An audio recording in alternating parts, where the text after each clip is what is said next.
गोराई बीचवर सोमवारी एक धक्कादायक घटना घडली आहे। पर्यटकांना बंगल्यात सोडून परतणारी एक मिनी बस भरतीच्या पाण्यात अडकली।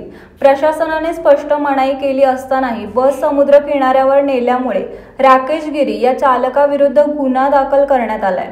सुदैवाने या घटनेत कोणतीही जीवितहानी झाली नाही। प्राथमिक माहितीनुसार गोराई येथील काही निवासी बंगल्यामध्ये पर्यटकांना पोहोचवून चालक सोमवारी सकाळी सुमारे 10 वाजता परत येत होता। मुख्य रस्त्याऐवजी त्याने समुद्र किनाऱ्याचा मार्ग निवडला। भरती सुरू असतानाच वाळूवरून चालवलेली बस अचानक पाण्यात अडकली। लाटांच्या माऱ्याने मिनी बस हळूहळू पाण्यावर तरंगू लागली आणि चाकाखालची वाळू सरकल्याने ती हलवणे अशक्य झाले। अखेर चालकाने बस बाहेर उडी मारून स्वतःची सुटका करून घेतली। घटनेची माहिती मिळताच स्थानिक रहिवासी, पोलीस आणि अग्निशमन दल घटनास्थळी पोहोचले। दोरखंडाच्या साहाय्याने बस पाण्याच्या प्रवाहात वाहून जाऊ नये याची खबरदारी घेण्यात आली।